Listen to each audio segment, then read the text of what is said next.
नमस्कार दोस्तों। पिछले कई दिनों से मुझे और जी हाँ मेरे जैसे सोचने वाले तमाम जनता को, जितने मेरे सब्सक्राइबर हैं उन सभी को मोदी जी की बहुत टेंशन हो रही होगी। जी हाँ, आजकल हमारे मोदी जी के जो सीपे सलार हैं, जी हाँ, उनकी नैया डुबोने के लिए पूरी तरह से जी हाँ उतर चुके हैं चुनावी मैदान के अंदर। आपने देखा होगा कि चंद दिनों पहले किस तरह से बीजेपी के एक नेता ने साफ साफ ओपन में राहुल गांधी को धमकी दी थी। जी हाँ, राहुल गांधी बाज आजा वरना तेरा हाल तेरी दादी के समान होगा। उसी के चंद दिनों बाद, जी हाँ 1 से 2 दिन बाद, बीजेपी के एक नेता ने और एक नया अपना बयान जारी कर दिया। उसने फिर ये बोला कि जो राहुल गांधी की जीप काट के ला के देगा हम उसको 11 लाख रुपए का इनाम देंगे। जी हाँ, राजनीति के स्तर को इस तरह से नीचा गिराने का प्रयास हो रहा है कि इन सभी नेताओं ने जी हाँ कहीं ना कहीं अंदर से प्रण ले रखा है, कसम खा रखी है कि हम किसी भी हालत में बीजेपी को जी हाँ डुबो देंगे। मतलब कि घर का भेदी लंका ढाए, मतलब कि घर के अंदर ही इन लोगों ने विभीषण पाल रखे हैं। जी हाँ, मैं यही बोलना चाहूँगा। सो गाइस, अब इसमें आपको क्या लगता है कि राजनीति के अंदर शब्दों की मर्यादा में रहते हुए अगर कोई भी नेता अपनी नेतागिरी करता है, अपना प्रचार करता है, तो इसमें हर्ज क्या है? जी हाँ, पहले की राजनीति में और अब की राजनीति में ज़मीन आसमान का फ़र्क हो चुका है। दूसरे की पार्टी को नीचा दिखाने के लिए, दूसरे नेता को जी हाँ उसकी छवि खराब करने के लिए जिस हद तक आप लोग गिर सकते हो उस हद तक आप गिरो। जैसे कुछ समय पहले आपने देखा था कि कंगना ने किस तरह से राहुल गांधी के इमेज को मार्क किया था। क्या लगता है कि कहीं ना कहीं ये लोग जो खाई खोद रहे हैं, जी हाँ जो गड्ढा खोद रहे हैं, ये बीजेपी के नेता आज नहीं तो कल बहुत ही जल्द उस गड्ढे में खुद ही गिरने वाले हैं। जी हाँ, इन्हीं का गड्ढा खोदते खोदते बैलेंस खराब होगा और धड़ाम से उस गड्ढे में गिर जाएंगे। Think about it. So guys, हमने अभी देखा कि हरियाणा में क्या हुआ।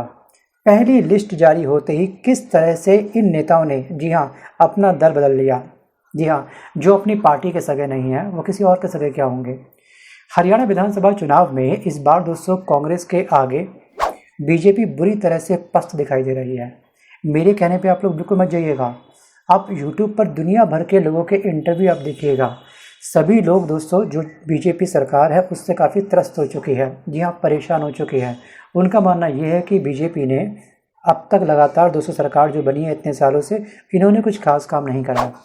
हाँ, वो अलग बात है कि एम्स वहाँ पर स्थापित हुआ है हरियाणा के अंदर, लेकिन वहाँ पर आवाजाही के लिए कोई भी वाहन नहीं रुकता। ये आप देखिएगा ध्यान से। यहाँ पर चुनाव के ऐलान के पहले से ही बीजेपी में भगदड़ जैसे हालात हमको दिखाई देने लगे और नेता कांग्रेस में शामिल होने की कोशिश कर रहे थे।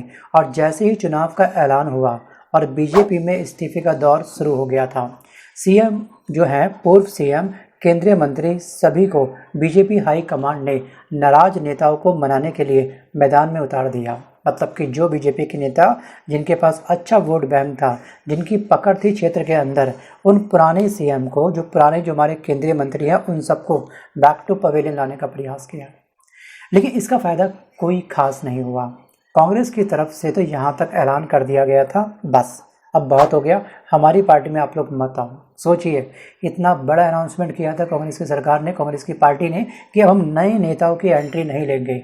अगर आप इस प्रलोभन से आ रहे हैं, इस विचार से आ रहे हैं कि आपको एक अच्छा पद मिलेगा या फिर आपको यहाँ से कोई टिकट मिलेगा, तो सॉरी, माफ़ी करिएगा।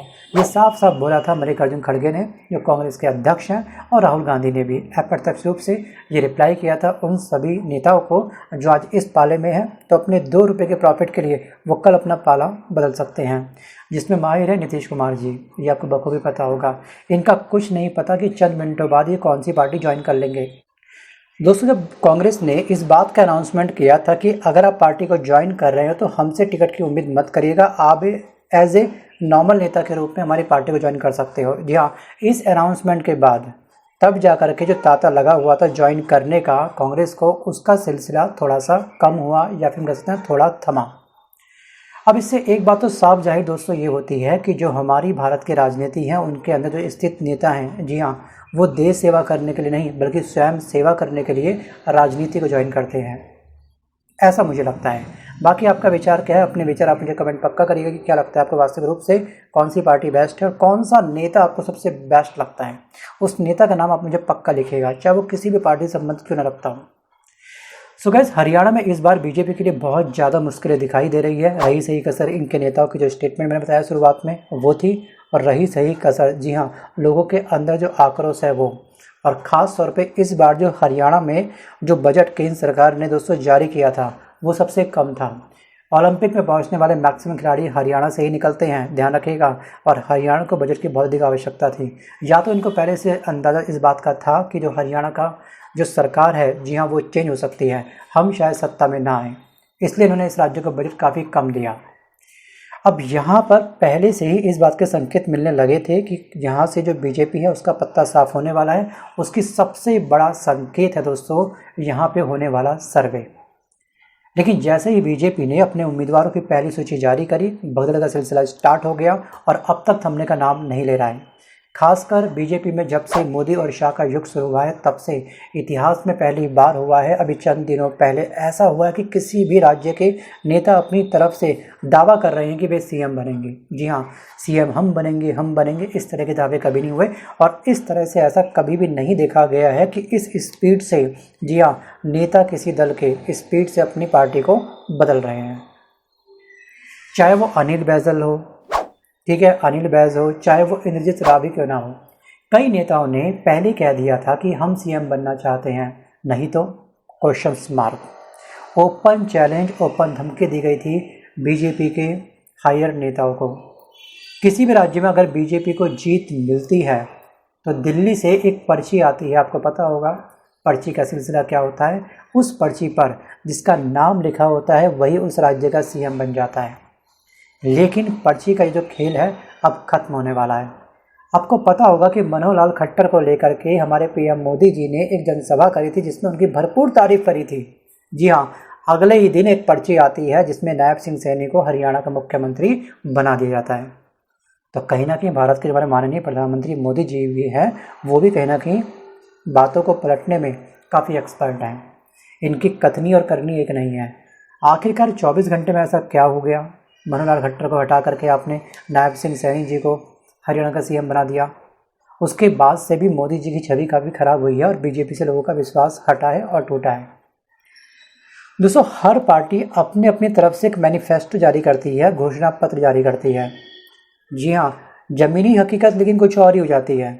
अगर आप इनके लास्ट ईयर वाला अगर आप देखोगे इनका मैनिफेस्टो, तो उसका ये लोग 10 से 20% ही अपनी हकीकत कर पाए।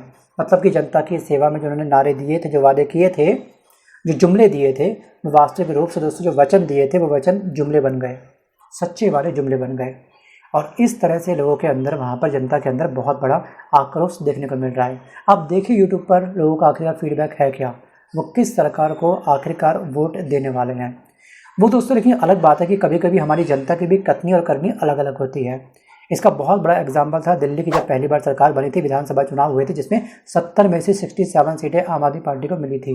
मतलब इसका क्या था? इसका मतलब साफ साफ ये था कि बीजेपी के कार्यकर्ताओं ने भी, कांग्रेस के कार्यकर्ताओं ने भी वोटिंग मशीन के पास सामने जाकर के आम आदमी पार्टी का बटन दबाया था। सोचिए, इतना ही बड़ी प्रतिशत मात्रा से आम आदमी पार्टी जीती थी। इतना बड़ा बहुमत आज के इतिहास में, ध्यान रखिएगा, पूरे भारत में किसी भी राज्य में किसी भी सीएम को नहीं मिला था, लेकिन आम आदमी पार्टी को मिला था। तो इसलिए हम जनता भी कहीं ना कहीं, जी हाँ, कथनी और करनी में अपना फ़र्क रखते हैं। और दोस्तों इसमें किसी का घाटा नहीं है, ध्यान रखिएगा, ऐसा कभी कभी चलता है। क्योंकि कभी कभी दोस्तों जिस इंसान का पहला वोट होता है ना, जो 18 साल का होता है, पहली बार वोट देता है, तो वो अपने विचार से, अपने ज्ञान के आधार पर वोट बहुत ही कम लोग देते हैं। वो बस ऊपर से किसी ने बोल दिया, उसके आधार पर उन्होंने वोट दे दिया। ठीक है, दादा ने, पापा ने, ताऊ ने, फूफा ने, किसी ने बोल दिया, बस ठीक है यार वो सही कह रहे होंगे, चलो ठीक है डाल देते हैं। लेकिन जैसे जैसे बच्चे को समझ आती है, विकास होता है उसका मस्तिष्क का, तो वो सही और गलत का फैसला कर सकता है। किसी की रिक्वायरमेंट है एमएसपी की किसानों को, तो किसान एमएसपी के अकॉर्डिंग अपनी राय बना करके उसे वोट देंगे जो उसकी एमएसपी को पूरा करेंगे। अब जो युवा है उनको बेरोजगारी का उनका मेन मुद्दा है, तो जो सरकार बेरोजगारी से संबंधित कार्य करती है तो युवा उसे देंगे। और पूर्व सीएम मनोहर लाल खट्टर के बारे में हम सभी जानते हैं कि उन्हें जिस तरह से सीएम पद से हटाया गया था, वो जिस तरह से बेहद नाराज चल रहे हैं, उनकी नाराज़गी का असर भी साफ साफ दिखाई दे रहा है वर्तमान समय के अंदर हम सभी को। और सबसे ज़्यादा मुश्किल में तो दोस्तों राज्य के सीएम नायब सिंह सैनी दिखाई दे रहे हैं।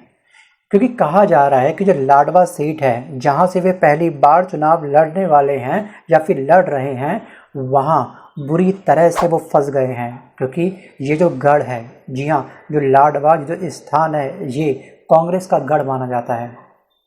और इसलिए नायब सिंह सैनी के लिए ये स्थान एक बहुत बड़ा चैलेंज बन चुका है। Think about it. विचार जरूर करिएगा। दोस्तों हरियाणा में और हरियाणा बीजेपी में भगदड़ जैसी स्थिति है, तो हरियाणा में अब तक 50 से ज़्यादा पूर्व सांसद, पूर्व विधायक पार्टी छोड़ चुके हैं और ये सिलसिला चल रहा है जो थमने का नाम नहीं ले रहा है। और कोई भी दोस्तों सांसद या फिर कोई भी हम कह सकते हैं विधायक अगर किसी दूसरी पार्टी को ज्वाइन करता है तो वो अपने साथ वोट बैंक लेके चलता है। किसी भी विधायक की एंट्री कोई भी पार्टी में इसलिए नहीं मिलती कि बस वो सिंगल है, नहीं, वो अपने साथ में कम से कम इतने वोट लेकर के आएगा। एक मोटा मोटा आइडिया होता है सबको। दोस्तों एक वेब सीरीज़ है तांडव के नाम से। जी हाँ, भारत की राजनीति को अगर आपको बहुत अच्छे से समझना है, जी हाँ, कि राजनीति आखिरकार है क्या, सैफ अली खान की वेब सीरीज़ है, उसको आप देखिएगा। एपिसोड कितने हैं मुझे याद नहीं है, उसमें आपको चलेगा पता कि वास्तविक रूप से राजनीति की असलियत है क्या। जी हाँ, अगर आपको राजनीति को थोड़ा सा और गहराई से समझना है, जी हाँ, ताशकंद फाइल, पूर्व हमारे भारत के प्रधानमंत्री लाल बहादुर शास्त्री की जो डेथ हुई है, ठीक है, वो एक हत्या है या फिर वो एक नेचुरल डेथ थी। जी हाँ, इस सस्पेंस को लेकर के जो कमेटी बनाई गई थी, उस कमेटी ने आखिरकार किस तरह से अपना काम किया। जी हाँ, ताशकंद में जा कर के ध्यान रखिएगा, वहाँ पे जो ताशकंद जो समझौता हुआ था उसका पूरा खेला आपको समझ में आएगा और आप मानोगे कि वास्तव में कि भारत की जो राजनीति है उसका स्तर तब भी थोड़ा घटिया था, लेकिन आज के समय बद से बदतर हो चुका है। बद से बदतर शब्द का प्रयोग मैंने दोस्तों इसलिए किया है क्योंकि वर्तमान समय की राजनीति में दोस्तों जो शब्दों की मर्यादा होती है, जी हाँ, वो मैक्सिमम नेता अब भूल चुके हैं। दूसरी पार्टी की छवि खराब करने के लिए, दूसरी पार्टी के नेता को जी हाँ नीचा गिराने के लिए खुलेआम धमकियाँ चल रही हैं। जैसे कुछ समय पहले मैंने आपको बताया, राहुल गांधी बात ज़्यादा वरना तेरा हाल तेरी दादी के जैसा होगा। सोचिए, ये ओपन धमकी थी। अब दोस्तों एक चीज़ आप ध्यान रखिएगा कि यहाँ पर शब्दों के साथ जी और रोटी में अगर लगा हो घी तो स्वाद और अधिक बढ़ जाता है।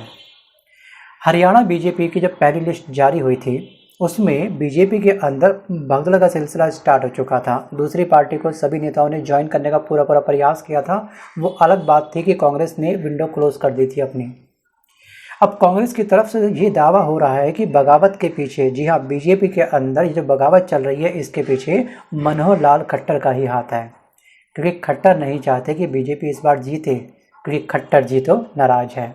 उनको सीएम पद से अचानक से हटा दिया गया था बिना किसी वजह के, बल्कि वो ये चाहते हैं कि बीजेपी की ज़बरदस्त हार हो जाए।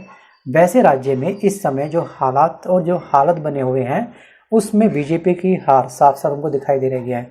रही सही कसर सर्वे ने पूरी कर दी। और दूसरी तरफ दोस्तों ये भी कहा जा रहा है कि खट्टर पर कांग्रेस की भी नज़रें पहले से ही जमी हुई थी। मतलब कि कांग्रेस चाहती थी कि खट्टर इनको ज्वाइन कर लेते हैं तो बहुत बड़ा वोट बैंक कांग्रेस के हाथ में आ जाएगा, कांग्रेस के खाते में आ जाएगा। और अब खबर आ रही है कि मनोहर लाल खट्टर का परिवार ही कांग्रेस में आ रहा है। जैसे अभी कुछ घंटों पहले आपने देखा होगा कि ये खबर उड़ती उड़ती, जी हाँ, दिल्ली की सियासत तक पहुंच चुकी है। जो दिल्ली में कांग्रेस का जो हेड ऑफिस है, जो मुख्यालय, वहां तक पहुंच चुकी है। और बीजेपी पार्टी की तरफ से कोशिशें हो रही हैं कि खट्टर जो है कांग्रेस में शामिल ना हो, लेकिन बीजेपी को इसमें सफलता नहीं मिल पा रही है। दरअसल पिछले कुछ दिनों से खट्टर के परिवार के बीच में ये अंदर ही एक शीत युद्ध चल रहा है, एक टकराव हो रही है। आपको याद होगा मनोहर लाल खट्टर और उनके भतीजे हैं, एक आपके रमित खट्टर उनका नाम है। इन दोनों के बीच में ही विवाद खड़ा हो चुका है। जैसे आपको पता होगा बबीता फोगाट, ठीक है, और यहाँ पे जो अभी कुछ समय पहले जुलाना से घोषित हुई है वहाँ के विधायक, उनका नाम क्या है, विनेश फोगाट। तो बबीता फोगाट और विनेश फोगाट को लेकर के ही जैसे टकराव हो रहा है एक ही परिवार के अंदर, वैसे ही टकराव इनके अंदर दिख रहा है। अभी कुछ समय पहले दोस्तों रमित ने कांग्रेस का हाथ थाम लिया है और खट्टर कांग्रेस का हाथ थामने जा रहे थे, इससे पहले ही रमित ने कांग्रेस का हाथ थाम लिया। और रमित दोस्तों इस समय काफ़ी युवा हैं और वो एक युवाओं का एक बहुत बड़ा वोट बैंक लेकर के जुड़े हैं कांग्रेस के साथ। हरियाणा यूथ कांग्रेस ने सोशल मीडिया पर इस बात की पुष्टि भी की है कि रोहतक से विधायक भारत भूषण बत्रा की मौजूदगी में जो रमित खट्टर हैं वो यहां पर इस चुनाव की कमान संभालने वाले हैं और ये मनोहर लाल खट्टर के भतीजे हैं और इन्होंने कांग्रेस की सदस्यता ग्रहण कर ली है। और राज्य में हुए इस सियासी हलचल को अब बीजेपी के लिए बड़े झटके के तौर पर हम सभी देख रहे हैं। तो माना जा रहा है दोस्तों ये कि सियासी हलचल का असर हरियाणा की राजनीति पे आज नहीं तो कल बहुत ही जल्द दिखने वाला है। जिस समय काउंटिंग होगी उस दिन खास तौर पर, और खासकर जो हरियाणा विधानसभा चुनाव है उस पर इसका असर डायरेक्ट पड़ने वाला है। और कुछ लोग ये भी कह रहे हैं कि एक्चुअली रमित खट्टर और मनोहर लाल खट्टर की पहले से ही प्लानिंग थी कि पहले भतीजा करेगा ज्वाइन और उसके बाद करेंगे मनोहर लाल खट्टर कांग्रेस को ज्वाइन। अब इस पर आपका दोस्तों क्या विचार है? अब आप मुझे कमेंट करके पक्का बताइएगा कि आने वाले समय में क्या वास्तविक रूप से मनोहर लाल खट्टर जी को कांग्रेस ज्वाइन कर लेनी चाहिए, और करेंगे तो उसकी आखिरकार क्या क्या शर्तें होंगी? क्या पहली शर्त इनकी यही होगी कि मैं हरियाणा का मुख्यमंत्री बनूंगा, या कोई और शर्त होगी? अपनी योग्यता के आधार पर अपनी राजनीति के ज्ञान को अच्छे से मंथन करके आप मुझे कमेंट करना मत भूलिएगा। आज के इस वीडियो में बस इतना ही। मिलता हूं जल्द एक नए वीडियो के साथ, तब तक के लिए धन्यवाद।